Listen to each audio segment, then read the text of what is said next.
Selamat sore Ibu. Baiklah, saya atas nama Reli Junior Opusunggu, nomor absensi 14, akan memaparkan pemahaman saya tentang pelayanan publik. Pelayanan publik itu merupakan satu dari 3 unsur aparatur sipil negara atau ASN. Karena itu, pelayanan publik dijadikan sebagai tolak ukur paling nyata oleh masyarakat karena berhubungan dengan masyarakat. Nah, budaya pelayanan merupakan cerminan dari praktek komunikasi yang dibangun antara pemberi pelayanan dan penerima layanan. Sikap pelayanan dalam manajemen pelayanan itu, yang pertama, passion. Itu sama dengan sangat bergairah, semangat, antusias. Yang kedua itu ada progresif. Nah, progresif itu apa?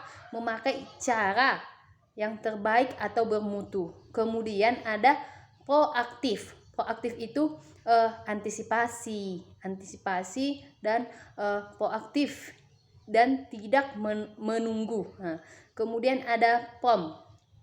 Ini sama dengan positif. Positif itu tanpa curiga dan khawatiran.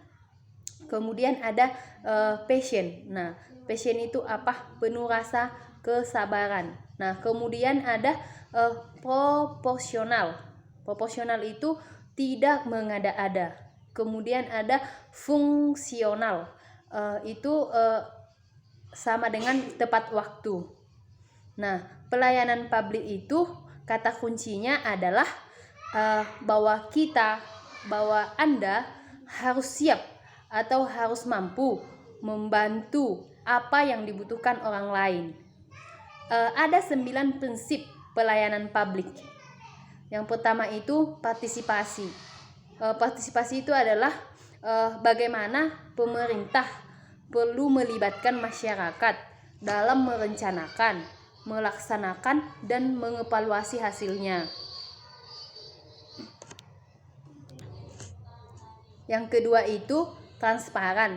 Transparan itu harus menyediakan akses bagi warga, bagi masyarakat, sehingga mereka mengetahui segala hal yang terkait dengan pelayanan itu. Kemudian ada responsif. Responsif itu kita sebagai pelayan publik diwajibkan mendengar dan memenuhi tuntutan kebutuhan warga ataupun masyarakat.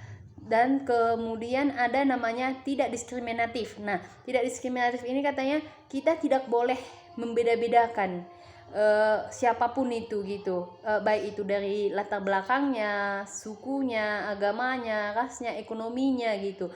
Jadi tidak diskriminatif, jadi harus merata. Kemudian mudah dan murah. Nah, mudah dan murah itu tidak untuk mencari keuntungan, melainkan untuk memenuhi mandat atau amanah dari pelayanan yang kita lakukan. Kemudian ada efektif dan efisien. Efektif dan efisien itu dimaksudkan untuk mewujudkan tujuan target yang hendak kita capai itu dilakukan dengan prosedur atau cara-cara sederhana.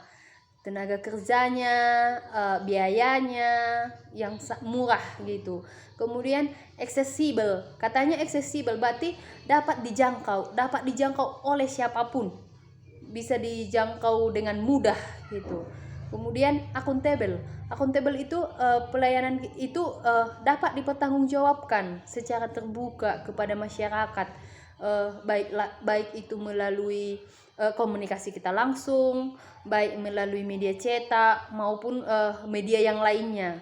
Kemudian ada prinsip yang ke-9 yaitu berkeadilan.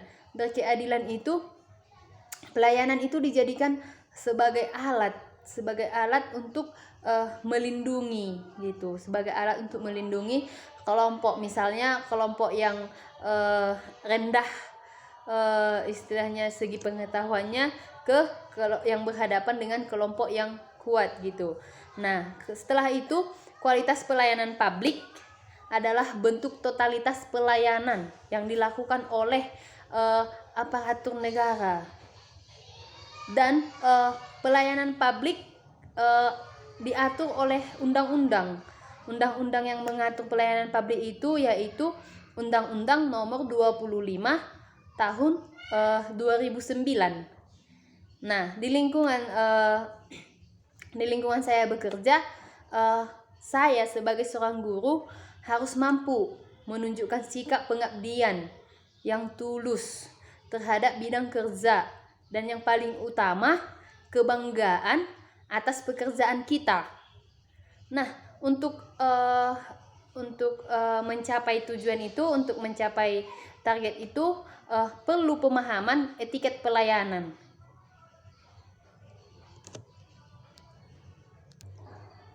Di mana etiket pelayanan itu tadi dapat kita jadikan sebagai pengendali kita gitu kan. Dan dengan etiket itu tadi akan membuat diri kita itu disenangi, disegani, dan kita memiliki rasa percaya diri, dan kita juga menjadi mampu memelihara suasana di lingkungan kita bekerja. Nah, etiket pelayanan publik yang perlu diperhatikan di dalam lingkungan kerja itu, di lingkungan kerja saya itu seperti yang pertama itu sikap atau perilaku kita itu seperti apa gitu.